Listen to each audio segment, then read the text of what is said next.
important is body language? But you know, it's even more important than you think. It's more important than what you say.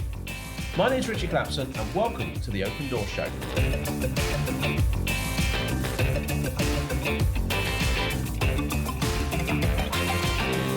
Now on today's show, I brought the other half of propertyCEO along, Mr. Ian Child. Well, thank you very much. Great to be here. It's good to be on the show, isn't it? It's lovely to be on the show. And it's good for us to sit down and have a chat. The reason I thought we talk about body language is we've recently done a developers club, which is one of our sessions we do with our monthly sessions with our students. And we had a whole talk. Ian was actually running a whole session on body language and how important body language is. And the students loved it. So Ian, welcome to the show. Well, thank you very much. Good to have you here. What is body language? What is body language? Well, it does pretty much what it says on the tin. So we're talking about all of the kind of the non-verbal stuff that we give off. So not what we say, not how we say it, but pretty much everything else. And it's kind of on autopilot. So whenever we're awake, our body language is working for us all the time. It's communicating and it's intuitive. So a lot of what we're talking about, a lot of what we're saying is we're projecting it out there. We're kind of projecting our feelings. Generally, our body language reflects what we feel and it's communicating with other people all the time. Everybody's got the receptors on, so we just pick it up subconsciously as we kind of communicate.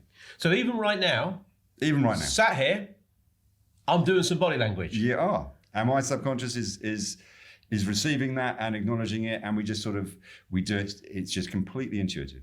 So how does this break down? How does our communication processes break down when we're talking to someone through body language, through sound, the way I talk, loud, quiet? How does it break down? So it's quite interesting how those kind of percentages work, because it's, the actual words that people say, generally, we're talking about 7% of the meaning of the communication is through the actual words, which is a really quite a surprisingly low number. If we look at then the tonality of what you say, so like you were saying, like the inflection, how loud, how soft, the way your voice rises and so on, that's about 5.5 times more. So it's about 38% of the communication is through that. And then the balance, a whopping 55%, is actually the rest of your body. So ignoring the words, ignoring the tone, the way you say the words, everything else, the way your body is operating, whether that's facial expressions, arm gestures, the rest of your body, 55%, a huge amount, which is why it's so important. And 7% is just words. Just words. Just 7%. And so I can be talking now, I can be chatting away, and it doesn't matter what I'm talking about, but my whole body language is giving 93% of the communication to you, but I'm actually not saying anything. With the tonality, yeah. I think one of the interesting things from a property perspective, if we look at a scenario where perhaps you're wanting to make an offer and you've got some choices there, you could send an email. But if you're sending an email, you're just communicating 7%. They're only getting the words. Make a phone call, they're getting the words and the tonality. They're getting the inflections in your voice. So we're now up to 7 plus the 38. We're up to 45. I like the way you did the quick maths. That's very good. Pretty impressive, wasn't it? And then if you go in person, then they get the full package. They get a whole 100% of the communication. Unfortunately, it doesn't guarantee that you'll necessarily get your offer accepted, but you would say that you've got much more of a chance of building that rapport and getting some feedback if you're in an environment where you're doing it face-to-face, because you've just got that much more communication going on. So can you control the way that your body actually reacts in any situation? Absolutely you can. You can't do it all the time, but there's a lot of the time you can. It's like so many things actually, that once you take kind of conscious control, because all these things sort of happens automatically, subconsciously, there are certain parts of it that you can take control of and actually use massively to your advantage. And that's the key thing about body language, is it is something that you can actually harness and use to your advantage in different situations. Give me one example then of something that you actually can't control. I guess things like pupil dilation is something really, really powerful. It's quite amazing when you meet somebody and you're face to face with somebody that you like, whether that's because you find them attractive, you're a friend, family, whatever. Then your pupils automatically dilate. We don't tend to notice it when it's happening. How we react subconsciously is that we perceive it to be friendly. we get the impression that this person likes us. It's something that's been adopted by the advertising industry many times in the past. You look at adverts for makeup and so on. You'll look at the models. I don't tend to look at a lot of adverts for That's makeup. right. Well, when you've got unblemished skin like yourself, yeah, I appreciate it's less of a challenge. But for those of us that don't, when you look at the models, they've all bizarrely got dilated pupils. And I remember seeing a study a little while ago where the stats were there was kind of about a 43% increase in sales when they did a kind of split test on it. Quite amazing, the uplift. And that's just by changing the way that the models look on the pictures. So things like that, that's why body language is so powerful, because it has such an impact on the way we perceive the people around us. So if you can control body language, how does it help? It can help in so many ways. So negotiations, first impressions for people, so important. How, when you engage with people for the first time, that your body language says so much about you in terms of how you're then perceived. Things like resolving arguments, things like interviewing people. You can always tell when people are lying better, when people are perhaps not telling you the truth, because the body quite often gives that side of things away. And I think also in the world of property development specifically, it can be, particularly for people getting into it for the first time, it can really help with both confidence and credibility. Getting that all important kind of credibility out of the blocks, which actually, once you know how to do it, it's relatively straightforward, but having a bit of extra confidence and being able to use body language to do that can be really powerful. I heard as well, there's the thing about your hands and palms up. I've heard that you should have palms up. What's that all about? Palms up. Well, there was an excellent video. I remember watching an excellent video a good few years ago now from a chap called Alan Pease, who is a renowned expert on body language. And he gave a really good example of how the position of your palms when you communicate with people is really important, whether that's one-to-one or whether that's talking to an entire room. And when you're talking with your palms up, it's a very open kind of gesture. You're sort of bringing people into you. It's a very, and the response from people was very much that this is somebody that could be trusted, and people retained a lot more information about what was being said. As soon as the presenter moved their hands the other way around, it felt like they were giving an order. They were pushing people around a bit or holding people back. It's much more kind of defensive and perhaps a little bit more of an aggressive stance. And so people then thought, I'm not sure I like being bossed around. And people thought less of the presenter, and they also thought they remembered less of what the presenter said. And then the third way, which I think is a little bit rarer, but I have seen it, is the pointing, where people reinforce the points by actually pointing rather than using their hands in a kind of an open palm gesture. And that's it's quite rare, but it kind of can often be perceived poorly. I think there's a time and a place for each of them. I think generally, particularly if you're trying to build rapport and have the audience come with you, then we're looking for the open palms and the palms up. If we are giving instructions, then potentially palms down. I would probably avoid the pointing if I was honest, but all three are out there. So are you either a palms down, up, or a pointer? Typically, yeah. I mean, I think the interesting thing, you may not know. So you may, after watching this, go and actually find in a conversation that you're one or the other. I think relatively few people are pointers, I think, but it's interesting. We do it subconsciously. The great news is, of course, if now you know when you're presenting, if you want to get better results, you want to be perceived better and get your message across better, just flip the palms up. It makes a massive difference. I've heard as well the handshake is a really important thing, and getting that handshake right, I guess. Tell me about that. Yeah, the handshake. Well, I suppose we're used to the handshake. We've had it around for thousands of years, so in various kind of guises. The modern handshake has been around for a long time, and we all do it. And it's, of course, we normally do it when we meet people for the first time. So it's a pretty integral part of the whole first impression process. There's a couple of sort of aspects to shaking hands. One is to strength, and the other is the kind of the angle at which you kind of go in. With regards to the strength, I think a lot of people, myself included, have heard the message back in the day, normally from our parents. It's like, oh, you want to go in with a firm handshake, and that's a kind of strength of character and confidence and so on. That can work.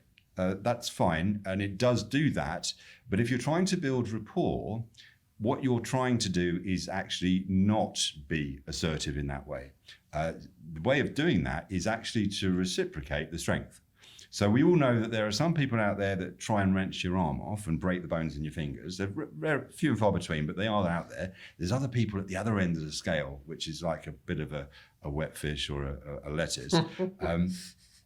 It is quite difficult to reciprocate both of those exactly, particularly the wet lettuce one, because that's going to be awkward, isn't it? If you start doing that between you, it's rather odd. But as a general principle, if you're sort of broadly reflecting and having the same kind of pressure in the hand when you shake hands, then you're not, the other person is sort of thinking kind of they're the same as me. They're the same as me, and that's a great thought from empathy and for building rapport. That's really positive.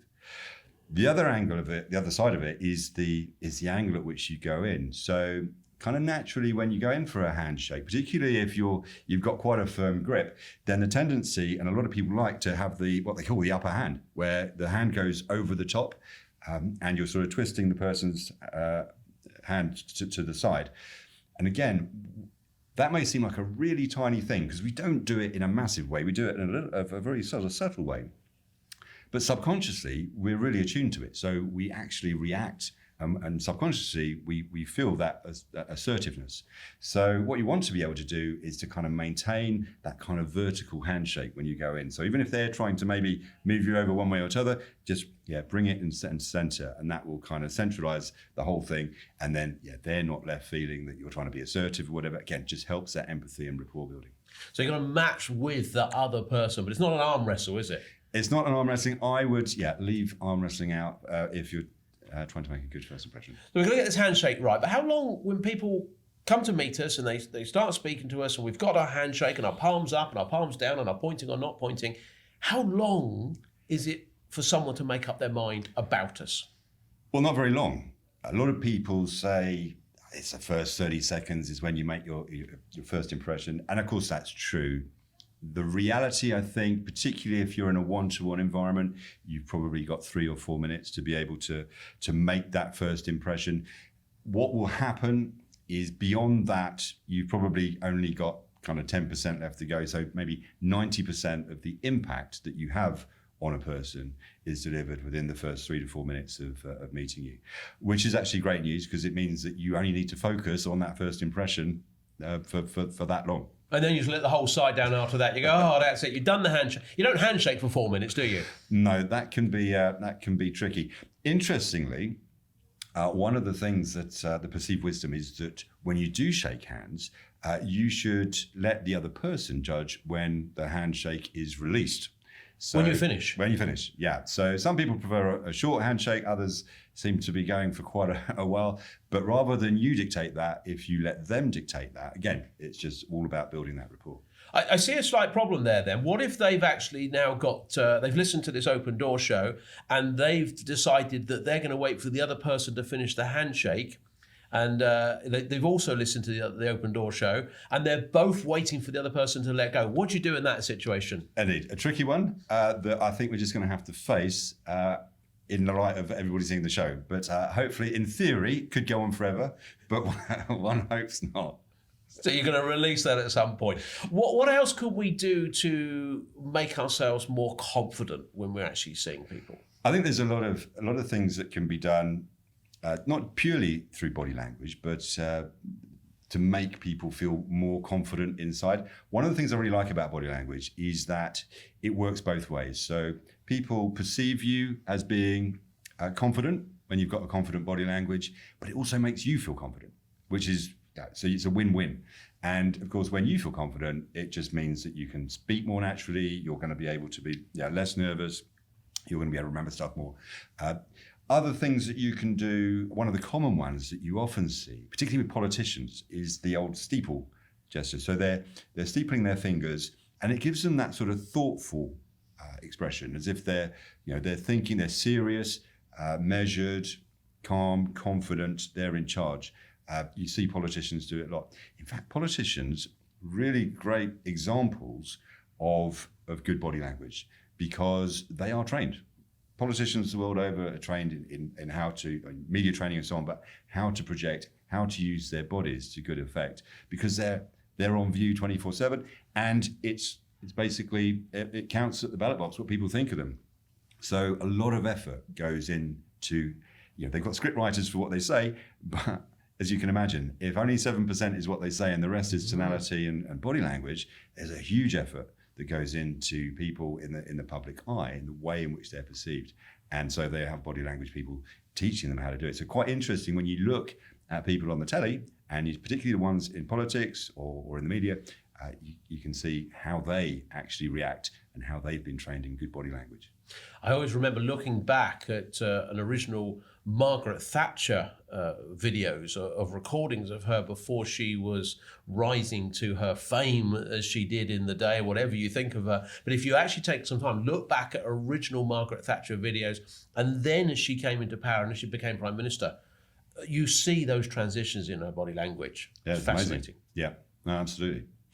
And I think that you see that the world over. One of the interesting ones where there's a bit of a clash quite often is when you have two politicians meeting. So you get the picture in the press where they've got to the camera, they're smiling, they've just met, two world leaders, but one has to be on the dominant side, one has to be on the right side, one has to be on the left side, and they're shaking hands. And the trick there is to either persuade to try and be on the right side, where it's a more dominant position with the handshake, rather than receiving it, or to at least look like you're not the sort of the number two politician or the number two state leader when you're having those pictures taken. It's quite interesting. I'm sure a lot of things happen behind the scenes. Okay, so thinking practically, let's go and put this into place. Let's assume you're meeting someone for the first time. How do you use your body language to make a great impression? Let's say in reception. Okay, so let's just say, so you're going to meet anybody, they're in an office, you've arrived early, you're in the reception area, so you're on view, you're on display, your body language is projecting. Typically, I would say stand rather than sit, mainly because the taller that you are, the more space you're occupying, it's just a measure of status. So can we not bring that tallness in? Okay, so the taller they are, the more. I mean, okay, we know that, don't we? But okay, I'll let you have that. So standing rather than sitting. I think the other thing really important is no excess baggage. So again, there can be a temptation sometimes for people to bring everything to a meeting because they don't know what they need. So they've got the laptop, they've got some ring binders, they've got some notebooks, they've got absolutely everything, and so they're prepared. The problem is that it makes you look a bit of a pack horse. It looks like you're the lackey that's carrying all the bags. So much better to go in light. And maybe it might be there's a briefcase or a small folder or a file, maybe just your mobile phone. Ultimately, if you can go in light, I think that's going to stand you in good stead. Okay, so we're in reception. What about the entry? We've now got to go in and see whoever we're going to see. Yeah, so when you've gone through the door into the office, don't wait to be summoned. So the door, you open the door, don't wait for them to kind of call you in. Just walk in, do it in a measured way. So we're not trying to rush in. What a lot of people do sometimes is a bit of a slightly awkward shuffle where they sort of walk quite quickly to almost get that part of it over, or to meet them as quickly as possible. Much better to do it nice and measured. It doesn't have to be slow, but you're not being put out of your way. You're not worried. You're not anything. Nice, confident, just nice, smooth. Walk into the office, and then put down your bag if you've got one, and then shake hands, and then sit down. Sit down straight away. Don't wait to be offered the seat. What about sitting down? Anything that we've got to do to, because we're thinking about all these things, surely there's something when we sit down that we've got to get right. There is. I think there's a couple of things to mention when it comes to, the seating's can be a bit of a minefield. Some people have offices where they've deliberately had, their chair is up there. It's one of these kind of like an Alan Sugar type chairman's chair, and it's up in the gods, and they're looking down on you on this little sort of chair behind the desk. You really want to avoid that kind of headmaster's office type environment. First things first, when we communicate with people generally, we prefer to do it at kind of 45 degrees. So if we're having a conversation in a corridor or whatever, that we're standing up, most people just naturally don't do it directly in front of the other. We turn our bodies to a slight angle. We'll face the person in terms of our heads will face, but actually we turn our bodies to a slight angle. So you should do exactly the same thing when it comes to seating. So if the seat is facing them directly, just pop it 45 degrees and sit that way, and then look across your body a little bit like that. If the seat doesn't move, then just sit on it at an angle so that you're not directly facing them. I think a lot of meetings these days quite often don't happen in that office environment. They might be in a hotel foyer or an informal environment, in which case, you're just using the same thing. Just make sure that your body isn't directly facing them. It's at a slight angle. So you're able to do that. I think a few other things that come into mind. One of the interesting ones is actually mentioning their name, which is very powerful. In the first 10, 15 seconds, if you can mention their first name twice, that can go down particularly well, which is quite easy to do. What if you forget their name? That can be more challenging. I would say that trying to remember somebody's name when you meet them is probably one of the kind of 101 things about making a first impression. So always definitely try to do that. But when you're actually sat there, it's very easy to do in the first 15 seconds. Hi, Ritchie, great to see you. And then you sit down and it's, so Ritchie, how was Christmas for you? I mean, it's remember my name, so it's a complete start, isn't it? I mean, that's a first for you, isn't it? It certainly is, Sandra. What about, just thinking about it, we're going into a desk, we talked about other environments. What about if we went into a meeting room? Because there's often this sort of thought, should you sit opposite them on a meeting table, or is there a chance you sit at the end for that 45-degree thing, or should you sit next to them? No, again, you want to maintain that angle. So I would say if you're in that one-to-one environment, you always want to have the angle. Slightly odd if you sit around a table and you're sort of sat side by side. You definitely don't want to be in the kind of baronial hall with one at the end and one at the other. So you just want a nice sort of fairly close environment, but just make sure that you're kind of maintaining that angle and you're not sort of facing them directly. We respond subconsciously pretty badly to that. We find it slightly too aggressive if we're sort of facing directly on. Both as the person that's saying something and the person that's having something said to them. So just maintain that angle wherever you can. And when we're talking then, what about the gestures that we use and how we do those? Because some of us talk a lot with our hands, some people don't. What should we do on gesturing? Keep gestures to a minimum. I would say be deliberate with your gestures. You don't want to be the windmill it's actually just a distraction where people kind of being too animated. It's different when you're presenting on a stage. So if you're presenting to an audience, then actually that can actually be quite positive, that the way in which you use your hands to deliver your message to the audience. But in a one-to-one environment, what you want to do is to keep that measured. So high status people generally do less of the hand stuff. So just make sure that it's measured and that you're not waving your arms around unnecessarily.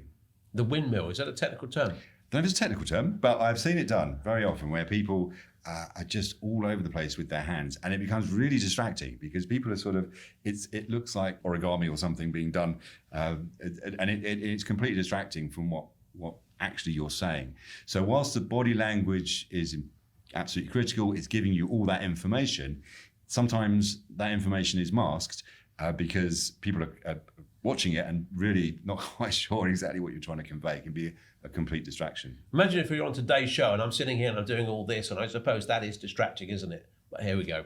So we've gone in, we've gone to reception, we've done the entry, we've approached them, we've done a handshake with them, we've sat at our 45 degrees, we've done all our gesturing, but not a windmill, kept it positive. What about when we leave? Surely that's important as well. I think there's a few, definitely when you leave. Some things you can also do just before you leave, whilst you're in that environment, is something called mirroring, which a lot of people have heard of, which is quite fascinating, where what tends to happen when you're having these conversations with people is that one of you will lean forward or lean back in the seat, just change their position slightly. And there is a tendency, subconsciously, we want to mimic it. And that's called mirroring, and it happens subconsciously. So you'll tend to find that if you move forward, then the other person will move forward, and vice versa. So what you can do is mirror what they do. So when they move forward, then you move forward, and you reciprocate some of those gestures without mimicking, without making it look too Because I obvious. think that you're going to be taking the mick, aren't you? Otherwise, if you're you do need to do it a bit nodding subtly. together. Yeah. But what eventually happens is that you'll find that you can lead them. You'll lean forward and they'll lean forward. And it sounds like it's a game, but the reality is... I know you're trying to do that with me now, and there's no way when you lean forward, I'm going to lean forward at the same time. But what it does is, again, it builds that rapport. The look that you're going for here, the response that you're going for with body language, I think, is the reaction should be, I don't know what it is about this person, but I quite like them. They're my kind of person. And because it's I thought that was a statement you were saying. I honestly thought he was actually saying that to me right then, but clearly he's not. He's just demonstrating. No, that's the reaction that you should be looking for, because that's what building rapport is all about. And you don't want people to be going, oh, I can see that they've been mimicking what I do. Yeah, that's not the game, the aim here. Really, what we need to be doing is to make it all subliminal. We're doing it purposefully. But remember, we're doing this for the first 4 minutes. I think that's the beauty of it. We don't have to do it forever. I think when you leave, the interesting thing about leave, again, it's just making sure that in that environment where you're getting up, you're shaking hands, you're saying goodbye, and then you're leaving the room, is do it in a measured way. So don't rush out. Don't be in a hurry, but you don't have to be slow, but just do it in a measured way, confident way. And I think one of the interesting ones, people always watch you leave a room. It's a bit odd, but people always watch. So depending on what you want their last impression of you to be, it can either be your backside, or if you get to the door, turn around and smile, it can be your wonderful smile, but entirely up to you. But generally, you want to be doing it in a kind of a measured way so that you're appearing kind of confident. I find that slightly odd. I mean, if you're leaving and they're looking at your backside, you turn around, look at them, and they're smiling. They're obviously smiling at your backside, aren't they? But I suppose we can put up with that if we've got a decent backside. Let's go for it. Okay, look, that's fantastic. But just sort of think of this rounding up. How often should people consciously tackle this body language thing? I think there's a lot of body language stuff. We've just scratched the surface today that you can bring to bear. It's a fascinating subject, and one that there's lots of books out there that you can look at that will give you a real insight as to how you can use your body language really effectively. I think the reality is that there's going to be some stuff that you remember that sticks in the brain, like the handshake thing and the reciprocating the strength. That's something that's quite easy to stick, and you can use that all the time. I think it's difficult to do everything else kind of consciously. I think we're lucky in that kind of 80-20 rule applies. Our body language is working all the time. Every time we're awake, it's working. So we don't have to worry about switching it on. It's just where we want to use that 20% of the time to kind of put it in a position where we're making it work for us, and we're making sure that we're kind of almost like hot wiring it to get it to do particularly what we want it to do. And as I said, I think the beauty when it comes to creating a first impression is that in that environment, because it takes such a short time, 4 minutes or so, you can use these tactics on body language for that period of time, and you've achieved quite a lot. It's not something that you necessarily need to keep up for hours on end, however long that meeting is. It's the bit that's important is that first impression. And so harnessing some of those things and just practicing some of those things and using things like palms up when you present can be really, really important, can serve you really, really well. I think that's been good, isn't it? I mean, hopefully that's been useful. Getting us two on the Open Door show at the same time. I mean, that was amazing. We don't often get a chance to do this, but hopefully you've enjoyed that today. Ian, thank you for your time coming in. I mean, how good is that? Do you know what I think you should do? And I'm not going to point at you and tell you to do this. I'm not going to have my palms up. I'm going to say, what I think you should do is perhaps, bearing in mind only 7% is the words, is maybe what you might want to do. And with this 55%, I think, is the whole body language. The tonality was that sort of, whatever it was, 37, 38. I can't remember what the maths was. But turn this off, turn the sound off, and watch this Open Door back and see what our 55% body language is doing, and see what you think about this show then. Maybe that's the best way to listen to Open Door show. Just turn the sound off and just watch us. I mean, why not? 30 minutes of watching us just waving our arms around in a windmill fashion. That's a great thing to do, isn't it? Hopefully you've enjoyed today's show. Please like and subscribe, because then you're going to get the next show straight for you, delivered, and you won't miss an episode at all. We'll see you on the next show.